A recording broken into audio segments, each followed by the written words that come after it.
Beliau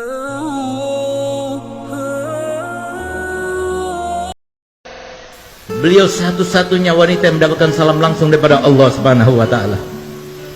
Kenapa demikian? Beliau wanita yang sangat istimewa.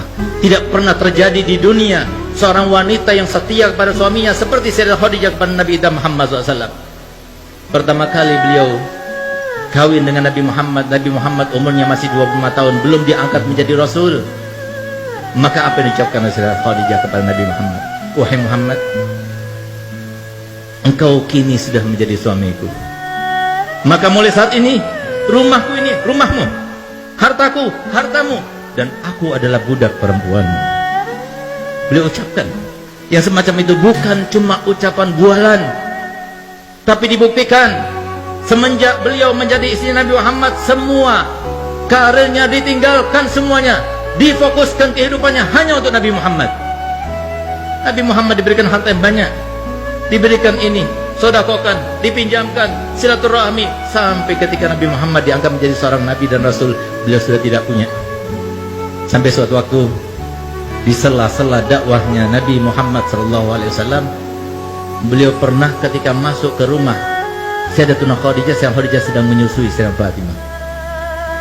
Begitu dia melihat, tertegun matanya. Karena apa? Ternyata air susu yang diminum oleh Sayyidah Fatimah berwarna putih bercampurkan merah. Kenapa? Karena beliau sekeluarga Nabi Muhammad dengan Sayyidah Khadijah dan Sayyidah Fatimah tidak makan 3 hari 3 malam, sehingga tidak keluar lagi air susu yang berwarna putih.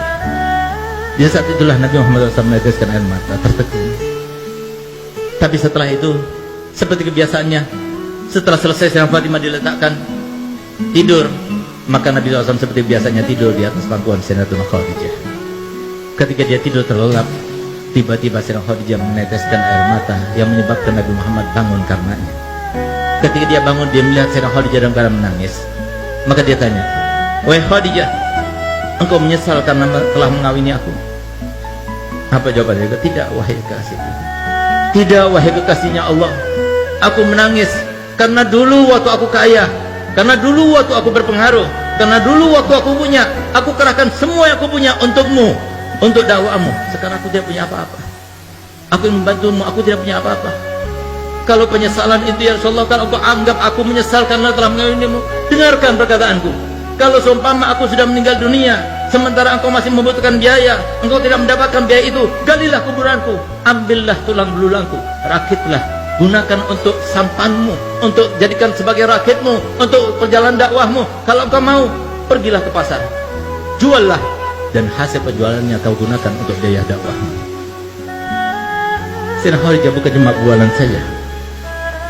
Sampai detik-detik akhir umurnya, ketika beliau dalam keadaan sakaratul maut, yang bahkan beliau tersenyum pun sudah tidak bisa, yang dengan kesaksian Nabi Muhammad dan sumpahnya Nabi Muhammad, "Demi Allah, seumur hidupku aku tidak pernah melihat Sayyidah Khadijah melakukan suatu tindakan, mengucapkan suatu ucapan yang membuat hatiku risau dan galau karenanya. Demi Allah, aku tidak pernah menginginkan sesuatu untuk dilakukan oleh Sayyidah Khadijah kecuali sebelum aku utarakan, beliau sudah melakukannya untukku." Beliaulah ketika beliau dalam keadaan menanggung rasa sakit yang luar biasa ketika sakaratul maut, maka beliau meneteskan air mata di depan Sayyidatuna Fatimah dan Sayyidatuna Ummu Kulsum yang hanya berduaan yang menjaganya Sayyidah Khadijah.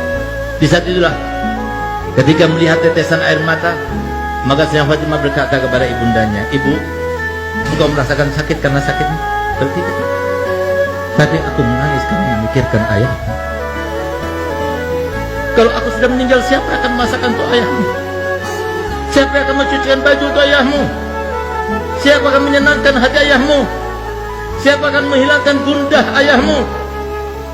Maka Sayyidah Fatimah berkata, "Ibu, semua yang kau lakukan, aku akan melakukannya untuk ayahku." Subhanallah, sehingga pantas Sayyidah Fatimah dijuluki oleh ayahnya Ummu Abiha, ibu dari ayahnya sendiri. Setelah Sayyidah Khadijah meninggal dunia, semua yang dilakukan oleh Sayyidah Khadijah, semuanya dilakukan oleh Sayyidah Fatimah. Subhanallah, di saat-saat beliau sedang berkeluh kesah semacam itu, tiba-tiba terdengar suara ketukan yang sangat halus, tidak keras, tidak mengagetkan mereka.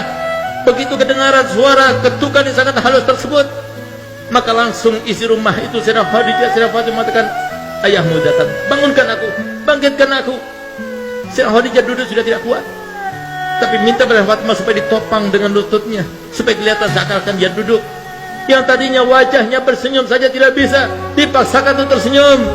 Sehingga ketika Nabi Muhammad datang melihat Sayyidah Khadijah dalam keadaan semacam itu, dikiranya oleh Nabi Muhammad Sayyidah Khadijah dalam keadaan sudah baik, sudah enakan. Maka Nabi Muhammad, kalau begitu aku akan meneruskan dakwahku. Dia keluar kembali. Setelah keluar beberapa langkah ke depan, tiba-tiba Sayyidah Fatimah membuka lagi pintunya dan memanggilnya, Abah, ibu sudah meninggal dunia.